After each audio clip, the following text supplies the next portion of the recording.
Scott.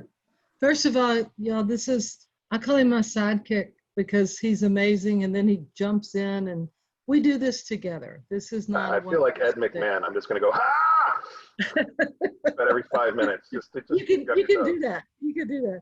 But it's such a great thing that that we put out there, and I'm so happy to have people there with us. So anybody that knows me out there you go.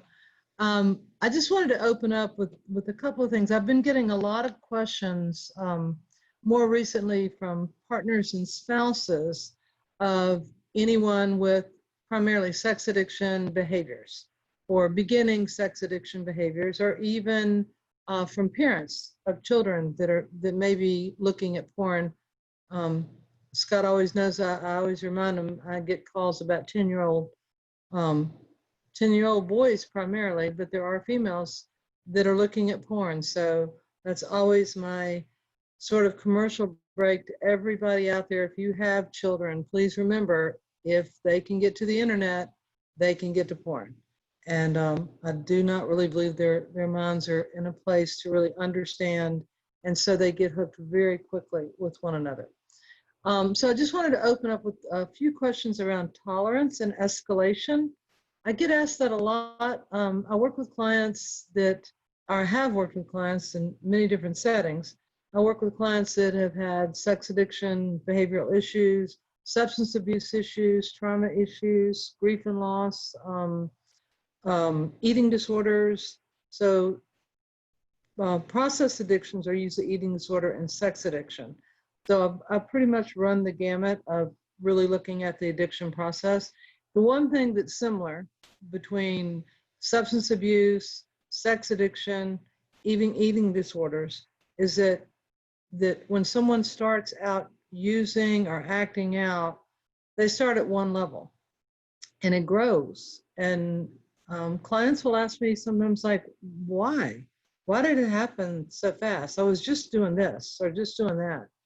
Well, the nature of the beast, if you go to alcohol and drug use, is you increase your tolerance to the alcohol, the drug, the prescription drug, whatever it is, over time, especially if it's mood-altering chemicals that you're putting into your body. And that also links in with the effects of that, which in our cases many times turn out to be sexual acting out behaviors. So the more under the influence, less inhibitions there are, and people may try new, different things and then wonder, how did I get there? So you all know, we've been so fortunate that over the years that the people that are looking at alcohol, substance abuse, is that it's become more accepted for people to get help, for families and friends to understand and to educate themselves as to what's going on and not try to hide it anymore. And we really applaud anybody that seeks help. It's growing stronger and stronger with anyone that is working on sexual addiction behaviors or the combination of sex addiction and substance abuse, which is what Dr. Fawcett and Scott talk about on Wednesday nights and many other times in the different webinars, is called the chemsex, where there's a bonding or a fusion that occurs between the two different types of behaviors and the chemicals in the brain, or the chemicals that are being added to the brain. So that's not my expertise, but I sure love listening to Dr. Fawcett talk about it. So I encourage you, if you see that come up, to please, please pay attention and let anyone else know, to really understand and learn more about it. And again, as Scott said, all of that is out there on the sites to look at and educate yourself and your family if you need to. So back to tolerance and escalation. So tolerance occurs, if we start with drugs and alcohol, because you develop a tolerance to the level that you're at. And to maintain that high or that next buzz or that whatever it is, you normally have to either increase what you're using or you have to add to it to get the same mood-altering feeling. I always call it an escape. It's an escape from what's going on inside my brain. It's an escape from what's going on inside of my heart. It may be an escape from what's happened to me in my lifetime, maybe childhood trauma. maybe adult trauma. Maybe I'm just searching for who I am. I don't know who I am, and I'm so frustrated. I need to escape. I need to escape today. I need to hide out. It usually results in more isolation. Therefore, instead of being connected, which is what recovery is all about, is being connected with one another, is we pull away and we isolate more. So our addictions will grow and they will grow. And that's why you always hear people talking about in the rooms, 12-step meetings, other type of meetings, where connections with other human beings is the most important thing. So that you're able to talk and say what's going on. And we found consolation from one another. We found help from one another. And things you'll figure out, there's things that you'll say you never thought you could say out loud, because you're with your peers of people, or your tribe, as it's called sometimes, that really understand what's going on inside of you. And you don't have to keep re-explaining it over and over again. When it comes to sex addiction, usually the behaviors escalate in a similar way. Occasionally, people, if they start with porn and masturbation, which is one of the more common things that I hear about, either a child has been exposed to porn, a friend, an older kid, a neighbor, maybe even family or parents, and they may be 7, 8 years old, and so they're intrigued by that and they want to look at it, and then they move up a notch, because it's not to demean any kind of porn, but it would be called a very soft porn or plain vanilla kind of porn, and then they want more intensity, and their curiosity is there, so they're going to look again. They're going to look at a higher level of stimulation to occur. And again, I usually see with each one of those, they're isolating again more. So I'm growing in what I need to see. I'm spending more time looking at it, and I'm pulling away from other human beings that can help me or that will want to help me. And there's no way I am going to tell anybody that that's what I'm doing. So it will start to escalate many times like that. It then moves into other types of behavior. Again, substance may add into it. Some people may say, well, I'm just smoking a little pot with it and that feels better. Notice each time it's better. It feels better. So you can go a month, a year at the same level, and then it changes. You can go a week and then it changes. So there's no certain time frame for any person that I could say across the board it's going to escalate in this period of time. It's unique to each human being, but I always see escalation if there's not support or help. Sometimes escalation to the point of people lose everything. They lose themselves in it, which is huge. They lose their families, they lose their jobs, everything's gone. And we're left with, what do I do? And how do I keep wanting to go back to this thing? And what we're talking about is a computer. And while we're real people on here talking to you, when you're looking at porn, you don't know those people. You don't know who they are. You don't know how they got there. You hear about sex trade all the time. I always will ask people when they're looking at porn, what if that person that you're looking at, what if somebody's forcing them into doing it? What if they have their kids held hostage with them, or somebody's making them do it? It can be a friend, it can be a spouse, it can be a boss, it can be in anything. And they're not in that for the money. So when you're looking, we tend to turn people in porn into objects. They're not human. And we have this magical thing on the computer where you just press the button and turn it off. So I can turn you on and I can turn you off. And I'm not connected to you one-to-one. That's what we call intimacy. When we are connected as human beings with one another, we get to know one another. Many times what's happening as sex addiction is increasing and I'm withdrawing from it, then I'm looking for the intensity. I want more. I want more exciting, more stimulating, higher end stuff to creep in so that it helps me to escape whatever is going on with me. It helps to feed my addiction, really. I mean, I'm really just feeding it in and blocking the world out. And the way to get help is to ask for help. but we are in total control at that point in time of what we're doing, but not necessarily in control in our addict brain that's going on, moving us up the scale. Would you agree with that sort of a way of how that works, Scott? Yeah, I think so. Mhm. I mean, there's a whole bunch of neurochemical stuff going on, but Right. But that's a sort of what I'll call the more non-therapeutic way of putting things. And I like to do that because I never know what the audience is. It may be people that are younger, older, people that have never ever had any discussion about anything. So Scott's exactly right and very knowledgeable on the fact of what's happening in your brain that keeps you coming back. I can tell you what's happening inside of you is I want to run. And the question is always, what are you running from or what are you running to?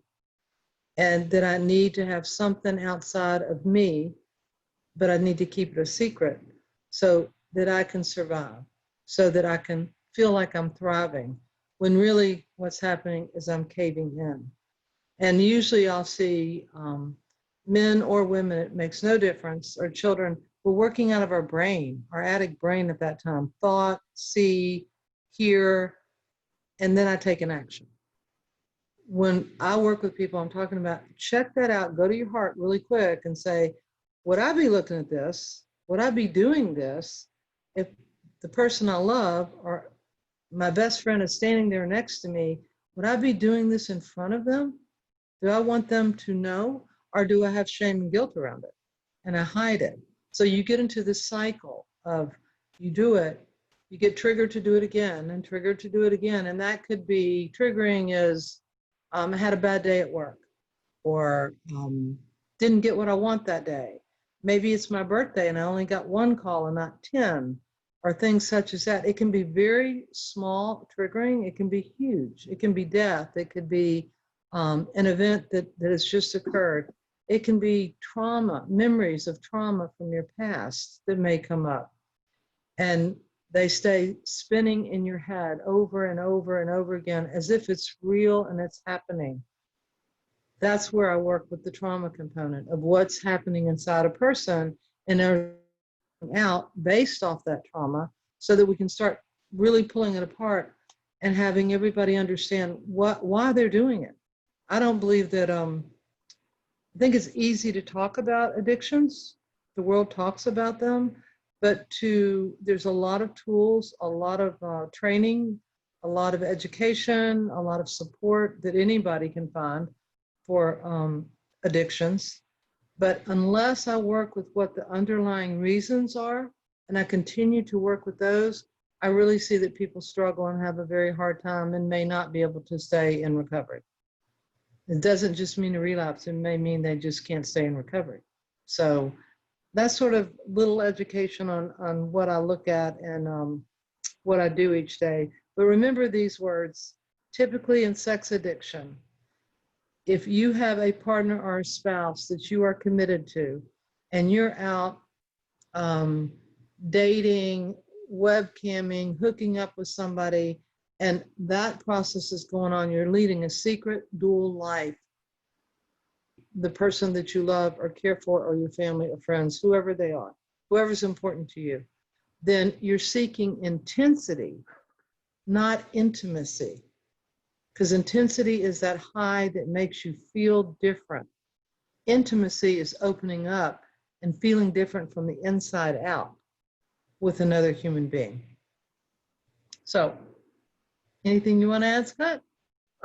Yeah, I love that you bring up the emotional part of addiction because I tend to talk about the biological part, just because that's how I think. But I'm reminded that my emotions and my feelings play a huge part in my addiction, and I can focus on the brain neurochemistry, and I like to know what's going on out there, and I do actually, I can't help myself, but I got to explain like tolerance and escalation in the brain, like real quick, if that's okay.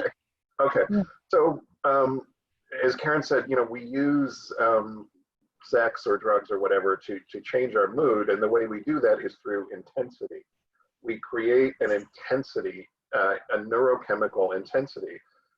When I smoke pot or have a cocktail or look at porn, I get a big rush of dopamine and adrenaline and a few other things, and that starts pounding in my brain, and it distracts me from whatever it is I'm feeling that I don't want to feel, like boredom, or boredom is my biggest trigger, and or loneliness or depression or anxiety. Anxiety is my next biggest trigger. I don't like feeling those things, so I will want to change my mood, and the way to do that is to create so much going on in my head with the neurochemical intensity that's pleasurable.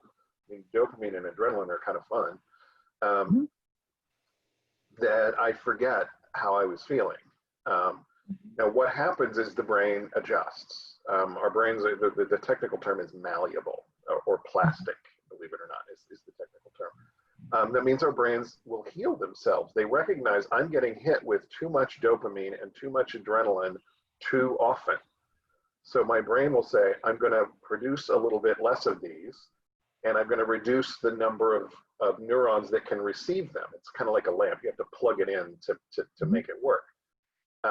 So it just gets rid of a couple plugs, and it turns down the electricity. And so the same input will not give us the same intensity. It will not light the room up as much. It's like a dimmer switch or turning down the volume on the stereo. So that's tolerance. We've developed a tolerance to this input. And then escalation is when we up the ante.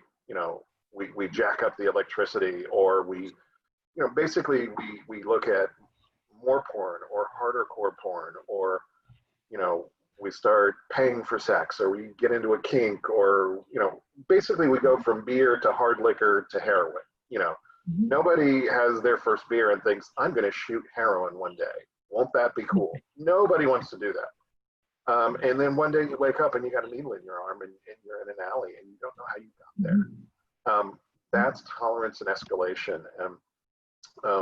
Karen was talking a lot about porn. One of the easiest places, I think, to spot tolerance and escalation is with pornography, because it can happen so fast. And the younger you start looking, you also mentioned kids earlier, the younger you start looking, the more it's going to impact you. And the more you're going to have tolerance. It's a vicious cycle. But all forms of addiction manifest with tolerance and escalation. So yeah, that's why we do so well together. we'd have very different brains, but they work together. But they do, but they work great together. We're a team. There you go. Yeah. So ask us questions in the Q&A feature. I got a couple in here already. Okay. So we'll jump into these, but ask us questions about anything to do with addiction and recovery, personal, general, spouse, whatever. We're happy to answer. So this is, I think these are related. It says, thanks, Ed McMahon, but Karen looks nothing like Johnny. Does this mean I look like Ed McMahon? I guess I do. I can live with that. This is from an individual who says, I am a sex and meth addict, chemsex. I'm not an alcoholic and I've never had any issues with alcohol. I do occasionally enjoy a social drink every now and then, approximately 4 to 5 drinks per month.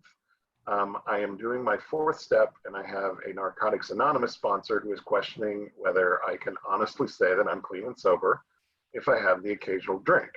I went through a period of 90 days of complete abstinence and am continuing to stay clean from meth and sex. My sobriety date is October 11th. Can you please speak to this issue of alcohol, which NA, Narcotics Anonymous, states is clearly a drug. However, so is sugar and tobacco, sleeping pills, painkillers, etc. And then the follow-up is, it says, by the way, I'm 63. I've been a normal drinker my whole life. I've always had a sex addiction. I only began using meth 7 years ago to self-medicate when I got PTSD from workplace trauma. That's an interesting way to self-medicate from PTSD. I would think it would make it worse. I've recently been diagnosed with complex PTSD as a result of having suffered childhood sexual abuse and incest. Congratulations on your sobriety. I'm sorry about the childhood sexual abuse and incest, and that will certainly lead to PTSD and complex PTSD. And I'm going to turn this over to Karen now. So what I'm going to say is probably not going to be popular. I'm a person in recovery. So I don't care whether what kind of A group you go to, whether it's NA, SA, AA, whatever, A group. Bottom line, I feel that if I'm putting things into my body that can be mood altering, then I run the risk of ruining my recovery from something else. Now that's a personal me opinion, so I'm just being honest with you guys. Or ladies, whoever's asking the question, that was a guy. The one thing that I always wonder and ask is your sponsor really being involved in understanding what you're doing? Because your sponsor and your accountability partner our partners are extremely, extremely critical in your recovery. So do they know the whole story, and has there been a conversation? I remember a long time ago walking into an NA group that I didn't, it wasn't my choice of home group, but they were hardcore on people taking prescribed medications for mental health issues. And I thought, no. And then I found another home group that they were saying you've got to do what you have to do to stay healthy. If you have a mental health illness that you need to be taking some medication for. So, but just, I'm giving you my opinion, and my opinion is if you're putting mood altering substances into your body, then you do have and you already have had addiction issues. I think you're walking a tightrope of what could happen down the road. But again, that's going to be up to you talking with your sponsor and your accountability partners and really seeking out what their understanding, what their truth is about that. What do you think, Scott? Because I know that comes up a lot. Yeah, I am going to take us right back to my explanation, the neurochemistry of tolerance and escalation. The brain, it does this stuff, and basically we're causing brain injury with addiction. Now, the brain can heal. It will go back to baseline. It will start producing, electricity basically at the same level, and it will have the same number of outlets as it had before. But it'll take a year or so for that to happen. So every time you take a drink, you're going to pound on that and do the damage again, and your brain's not going to heal. And even 4 or 5 drinks a month is enough to prevent your brain from healing. And it's going to make it hard for you to stay sober from meth and sex, which is what you're clearly concerned with. So I would encourage you, whether or not you feel you're an alcoholic, to stop drinking. There's the real reason, there are 2 reasons we don't allow smoking at our treatment center. One of them is it's just not healthy. And the other one is the nicotine pounds on the dopamine. It's a dopamine hammer. And it's a fast-acting dopamine hammer, and it prevents the brain from healing. So we really encourage people to not only stop drinking, but to stop with tobacco, and yes, things like sleeping pills and painkillers and all of those things are drugs, and but I leave that between you and your doctor, your medical doctor, who I would make it very clear to you're an addict. My medical chart, right on the front page, I made my doctor write in red pen, addict, because I don't want him to ever forget that. When he's prescribing medications for me, and once in a while I'll say, "Are you sure?" And he'll say, "Well, I'll give you a baby dose." I'm like, "Are you sure?" But it's whether or not you're an alcoholic or not, who cares? Look at what it's doing to your brain. It's preventing your brain from healing in a way that will make it easier for you to stay sober from sex and meth long term. So I would stop with the booze.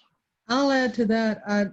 A lot of times people will be in recovery for a long time from any type of drug, things like that. And then I'll have a shot of this or a shot of that or whatever, and it was just a party, and there you go. But then it starts clicking in your head and clicking in your head. And many times I've had people say, well, when I ask, how did you relapse? Well, I went to some parties. It was over the went to some parties, and next thing I know, there I am doing it again. And they're not really using the alcohol. They drop that and go to their drug of choice or drugs of choice and go there. So I think it's, I agree with you completely, Scott. And I know that David has you and David have a piece on the nicotine side. This amazing results of what nicotine does to the brain. And I had a smoker in my lifetime and went, whoa. I mean, that's more powerful than almost anything you can put into your body. And, you know, it's still. When I say nicotine is a dopamine hammer, I'm not kidding. Nicotine gives us more dopamine than any natural activity, like even having sex. Mm-hmm. Nicotine's a bigger dopamine hit, which is crazy. Yeah. So. Thank you. All right. Ask us questions using the Q&A feature. We've got one here. Is it safe for a newly recovering sex addict to actively pursue intensity and intimacy simultaneously within their loving partner relationship, or should they be steering clear of intensity for a period of time or permanently? So this is somebody who wants to know, this is an individual who understands that intensity drives sex addiction, but is in a relationship and wants to know if it's okay to have intensity in the relationship. If you're new to recovery, then of course there's got to be a conversation with whoever was helping you, work out whatever the addictive patterns were. The difference is always going to be what your partner understands and knows and what you two agree with. Scott and I may be partners, and intensity for him is something that's totally different to me. And because I'm newly in recovery, I still may not understand that difference. So it always is important to have that conversation with one another so you really find out where your partner is on it. Many times we'll ask people that are partners, spouses, whatever, to not engage in sexual behaviors immediately, to give it time, to get some recovery under their belt. And then you go back to, well, what are sexual behaviors? So we also work on what is healthy sexuality. How can I have healthy touch, but not have intercourse? How can I move into things slower? Maybe I just want to hold somebody and snuggle up with them. And that's a very intimate act. It's also a very healthy sexual, but you're not actually having intercourse with another person. So one, there has to be a conversation with your partner or spouse, especially if they are still reeling from knowing anything about your sexual addiction issues or behaviors.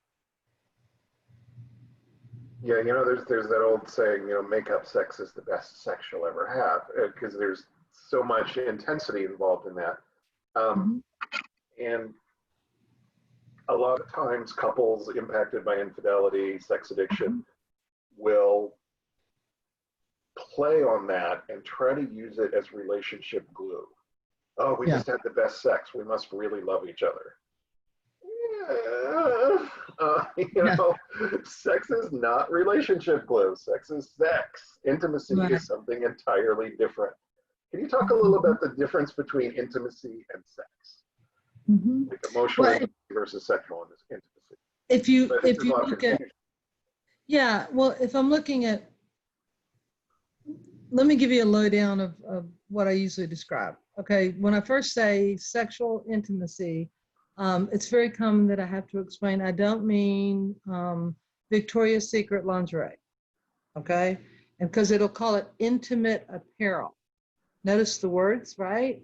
So a lot of people believe, oh, so that must be sex. Intimacy first is about two human beings that are relating and talking to one another from their heart, from their feelings, sharing what they know, what they think, what their interests are, and things like that, getting to know one another inside and out. So that's intimacy, and you can have that with a partner or spouse, you can have it with a great friend. There's all levels of intimacy that occur.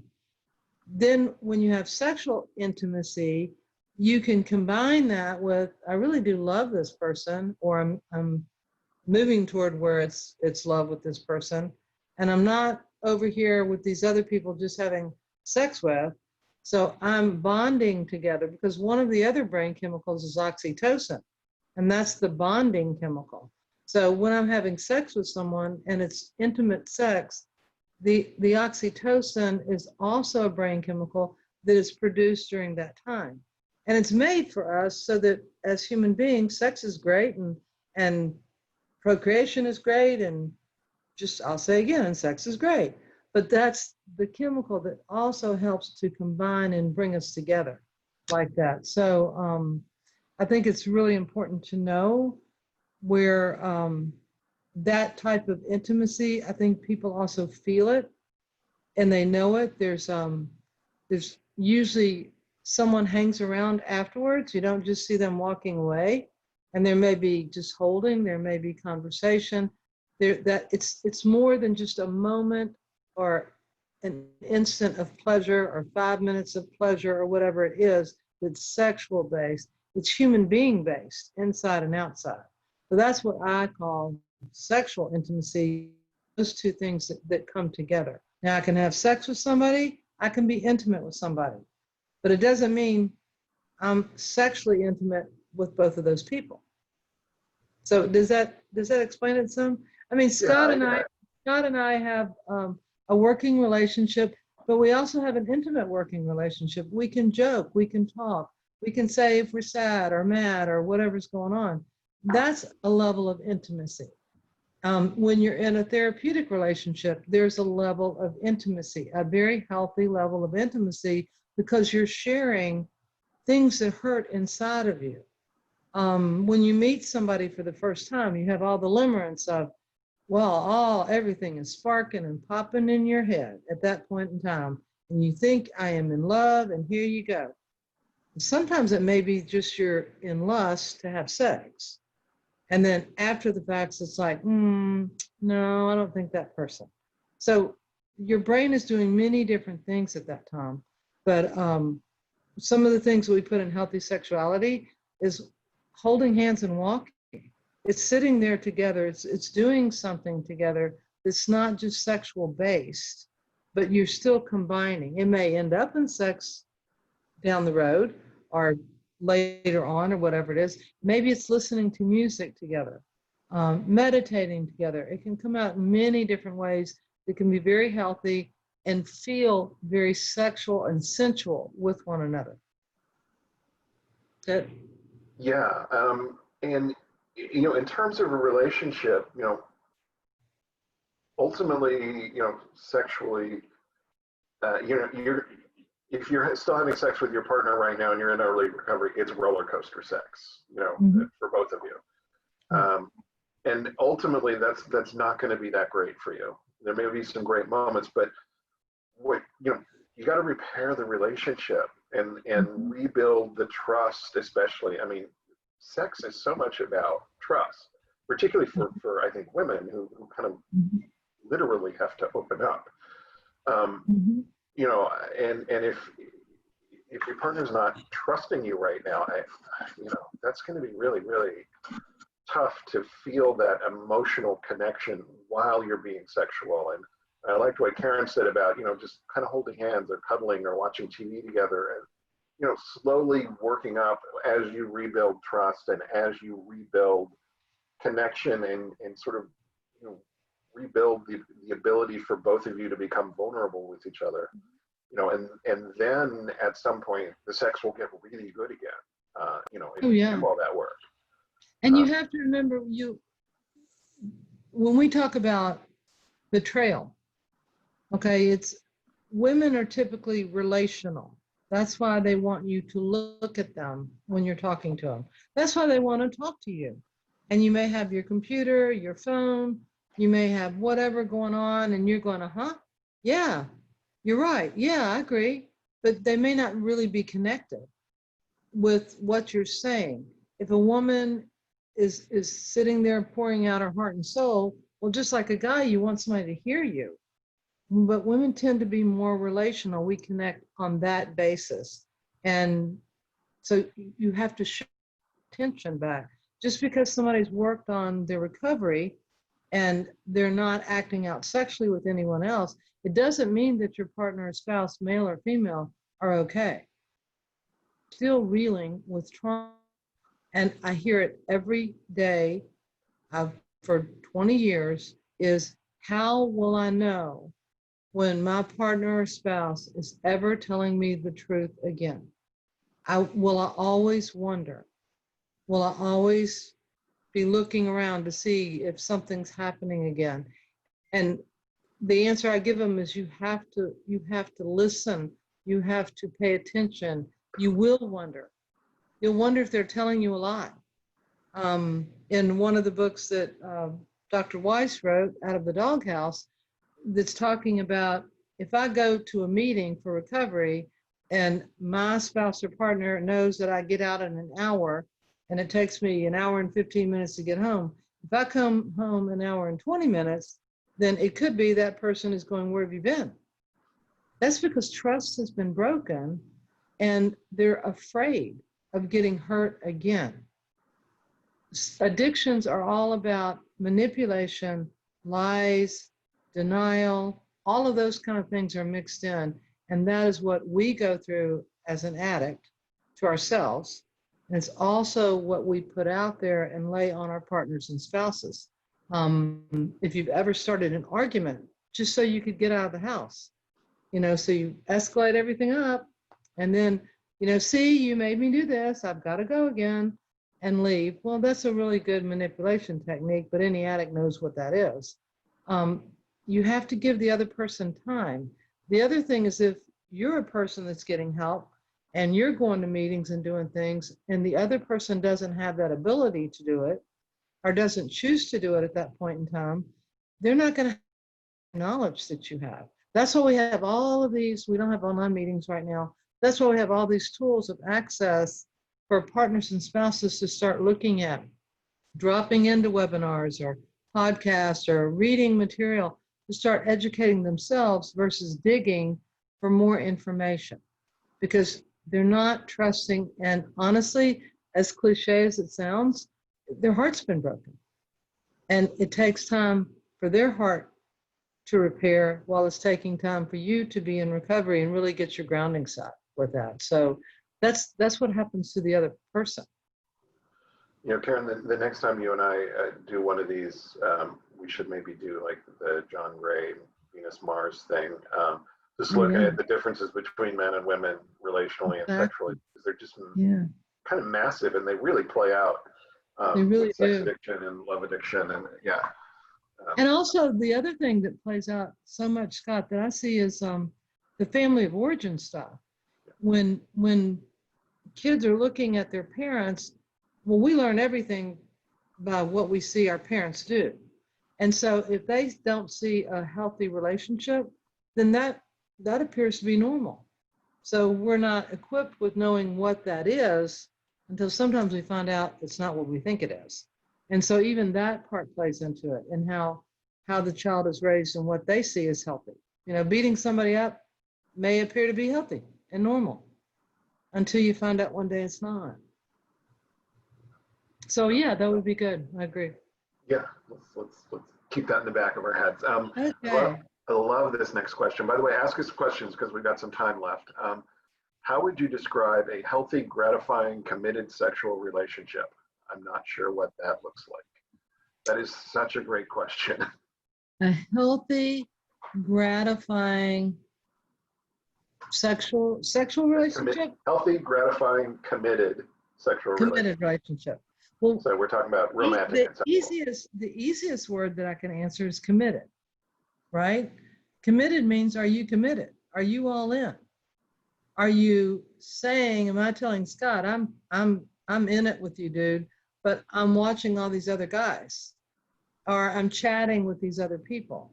That's not completely committed.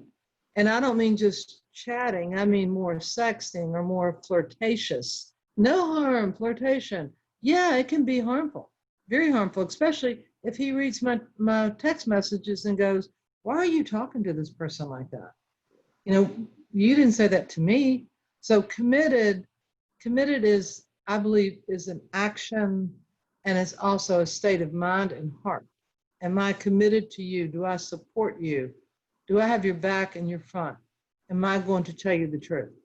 Healthy, I think we just talked about, healthy types of relationships or healthy intimate relationships. So I'm not sure if you put those two conversations together, I think that's it. But it's really the commitment has to be there that you're both going to work on whatever you're coming out of or whatever issues. And the key always, I'll say it forever and ever, is when I work with couples, is communication. And that really means when I say to Scott something, is if he answers back something else, and he's probably like future tripping down the road on me and making up answers, how is he going to respond, and not really hear what I'm saying. So it's always good to repeat back to one another what you think that person's asking or saying. Then you're on the same railroad track, going the same direction. Otherwise, it creates an argument or, see, you didn't hear me again. And sometimes after people have been pushed away so many times and they don't feel like the other person wants to hear them, then what's the point in being around if there's not somebody there that loves you and really wants to hear what you have to say? I'm not talking bad mood, don't feel good, but I mean, really, they don't want to hear what you have to say. They don't care what you think.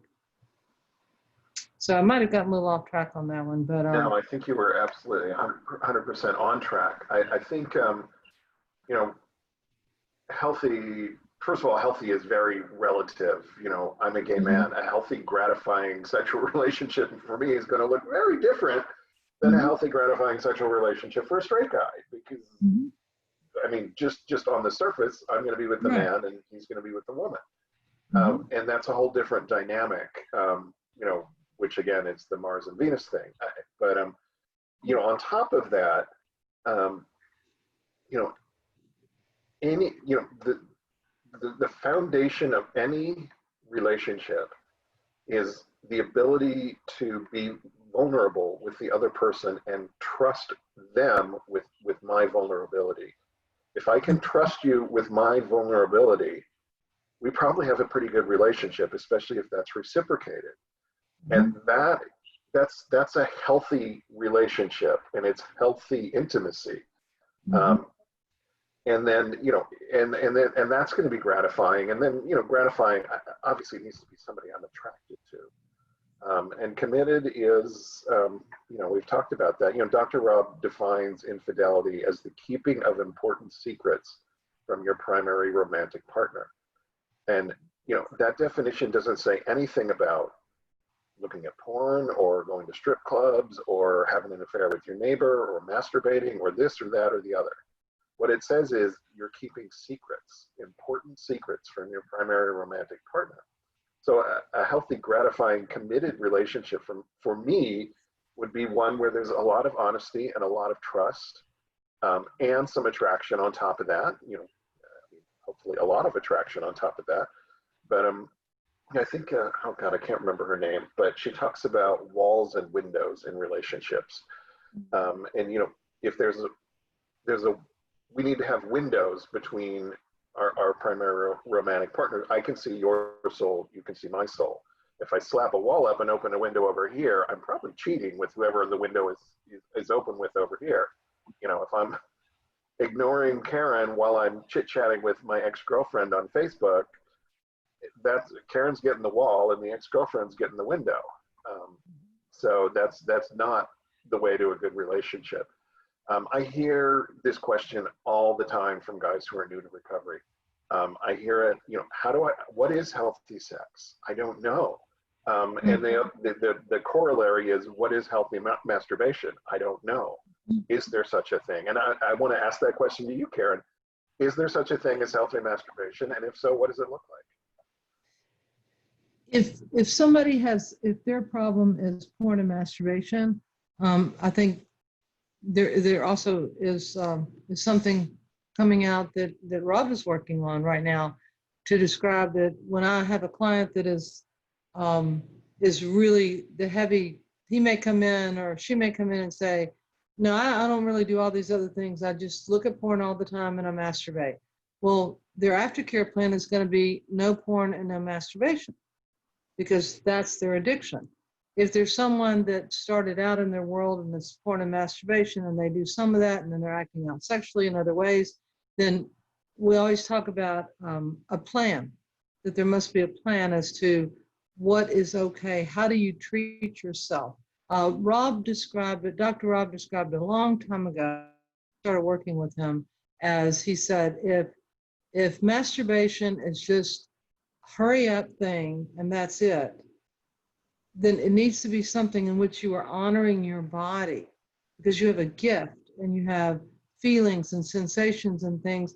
And as long as your partner, again, as long as your partner or spouse agrees with it, so it's not going to cause a conflict, then so be it. But too much is when you're pulling away from the dinner table, you're not paying attention to your family, you're not paying attention to work, you're constantly going into the bathroom to masturbate or do this or do that, then that's the addiction process of it. But if you're in a relationship, it needs to be, definitely needs to have a conversation because you're going to find out there's many, if it's male, female relationship, whatever it is, but just from what I've seen on female side, is many times it's about, well, why do you have to do that? Why not talk to me? Why can't we make that part of what we do sexually? If you don't have a spiritual issue with it, if you don't have a cultural issue with it, if it doesn't cause a disturbance inside of you in some way that you tell yourself what I'm doing is bad, bad, bad, because that's everybody's right to have their on what it is. But if you're in a relationship, it needs to be in a conversation because you may find out that your partner or spouse is like, you know, I want this with us, not that you have to go away somewhere. And you talk about intimacy, what an amazing conversation. Just to be able to be honest and say, I want you here with me. I want to be a part of that if you both agree with it. And there's many that don't, and that's fine. So it's not a judgment. I'm not saying go do this or go do that. I'm just saying if you are, you need to have a conversation with your partner or spouse and see what their feelings are, because a lot of times they feel shut out and secrets are being kept and things like that. So. Thank you. I'm going to pull this one out of the chat feature. My husband and I are about to head into disclosure next week. 2 questions. Number 1, any tips for me as a spouse to brace myself? And then number 2, I find myself getting so tired during the day, which seems worse now that we are getting closer to disclosure. I'm eating healthy, getting support and self-care. Could the upcoming disclosure subconsciously be exhausting me along with my stressful job in the pandemic? I'll answer the second question. Yes. And then you're on, Karen. Yes. First of all, I am a CSAT therapist. That's a certified sex addiction therapist supervisor. So what my training and that of all CSATs have been is it's critical that if there's going to be a disclosure, that there's a preparation process for both people. One, the person to get prepared to hear what is going to be said and what kind of questions would be okay to ask or not okay. The other one is for the partner that has to be disclosing information, is that they are prepared, that they have everything that they can, to the best of their memory that they know of, that they can answer the questions. It's usually asked, well, how long were you with this person? Was it one time? Did you cheat on me with 30 people, whatever? So there's a process, and I always, I'm gonna say, never do disclosure without a therapist or somebody with you. It's too dangerous to do. The dribbles and drabs, what really wigs everyone out is when all of a sudden somebody walks in, the spouse or partner is caught onto something, got an email, got a text, saw something on their clothing, whatever it was, and they're like on it, like, you've been cheating on me. And then people pour out their guts of everything they've done, only to find out that the other person, they're so traumatized at that point, then they either are melting down with tears and emotions, or they're blowing up because they're so hurt. And they're a huge roller coaster because it's I love you and I hate you and I love you, and have I ever really known who you are? Do I know you, the person that I have loved? Or has that always been a fake person? Have you always had this dual role? So the dribbles and drabs, I will tell everyone, that can be more of a selfish type thing to do, is I'll tell you this much because it'll make you feel a little better, me feel a little better, and then we'll be all okay. But I'm leaving out all these other things. And you need help in making sure that when a disclosure occurs, that it's a disclosure and it's completed. There's some people that I'm not advocating it or not advocating it, but I know that there's some people who, when they're working with their therapist and there's a disclosure, they don't arrive together. They don't leave together because people need extra processing time. Maybe they don't stay together that night. There's all different kinds of things based off. You want to know what the mental health status of the partner is when they've just heard all this stuff and they thought the addict was somebody totally different. And we try not to go into nitty gritty of exactly what kind of sex, what did you do, how long did it was, because many times I'll see a female say, well, first question is, do you love her? Or did you love her? That seems to be a really important question that comes out. Again, women are relational. But do you love her? No, I just had sex with her. Oh, well, if you have an emotional affair and you're telling her all your secrets and you're telling her about me and telling her about our marriage, then it becomes emotional affair, which would make me even more angry that you're sharing my secrets with someone else because I trusted you to be so vulnerable and share my secrets with you. So please, you'll hear us say it, CSATs will say it over and over again, do not do a dribble disclosure and do not do a disclosure with you two on your own. It's just not safe. It's not best to go that route. And I see too many people having severe problems after doing that. Yeah. That's just Karen's opinion. And you're not alone in that opinion. We got a little addendum here. We both have our own therapist and we have been preparing. So it sounds like you're doing everything right. And the exhaustion you're feeling is probably just stress. Yes, exactly. I put in the chat feature, there's a great book on disclosure that came out like a month or two ago by Stephanie Carnes called Courageous Love. If you don't have a copy, I put the Amazon link in there. I definitely suggest getting it. It walks through the entire process, soup to nuts. Every question you have, she answers. It's great. Big fan of that And book. Stephanie's amazing, and she's written prior books on disclosure, like The Secrets and how to prepare for it and things like that. So she's very well versed and knowledgeable about that. So if you're getting ready for one, I would get that and read it, so at least you know both sides. Yeah, both of you should read. And whoever that is, I wish y'all well. And I hope that it starts the process of healing for both of you.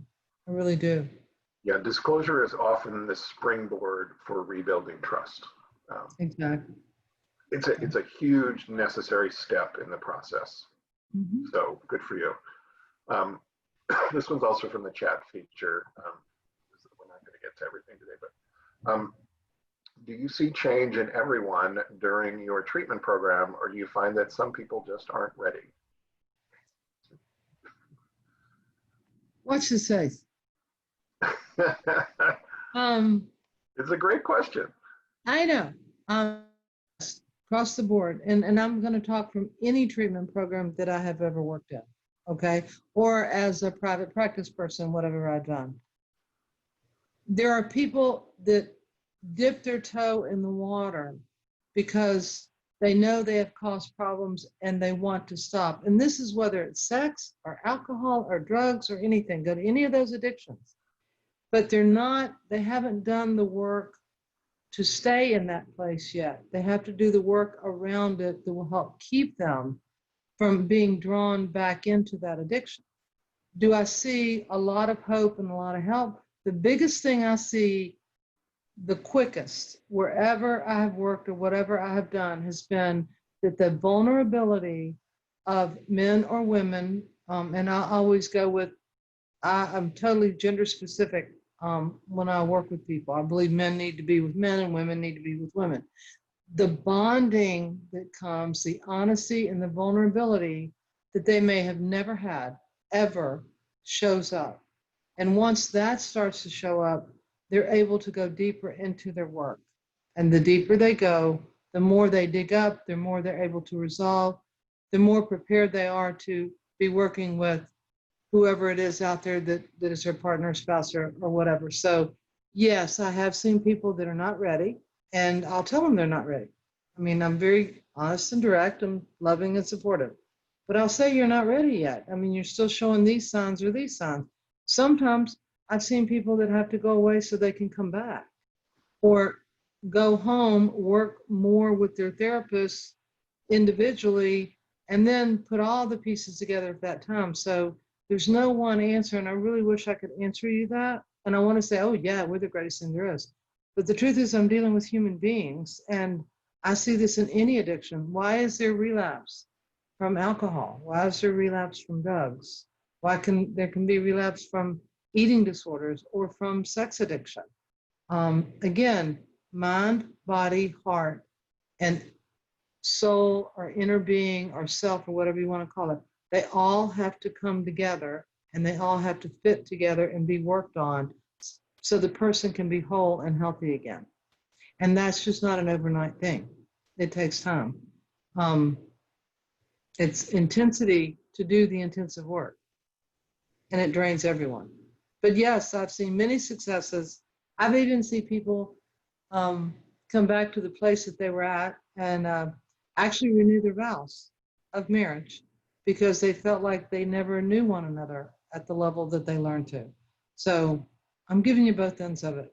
Yeah, I mean, I'll give you my story, and then we'll probably have to wrap up here. Okay. I went to treatment. I went to 60 days of treatment for sex addiction, and left and promptly relapsed, and continued to spin for another almost 2 years.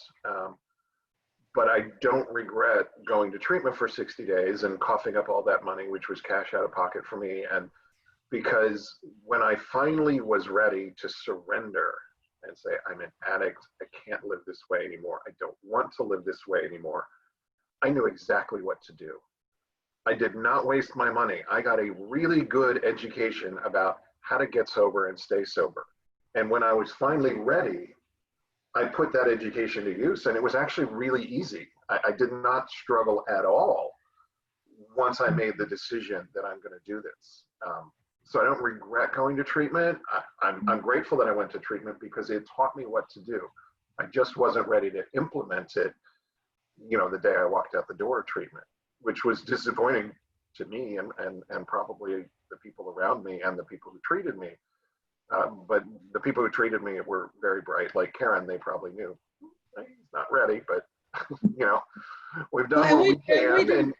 We do trauma work along with stuff, so it's you sort of, and then that's wherever I've been, and so you sort of get in there a little bit deeper, to maybe open it up more. But yeah, there's no promises, and those promises that the partner or spouse is going to heal quickly after any kind of event.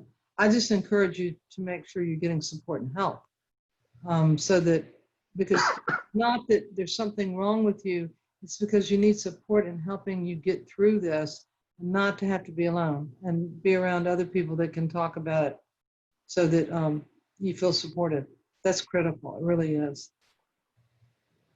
Okay, everybody, thank you. Karen, thank you for filling in for David.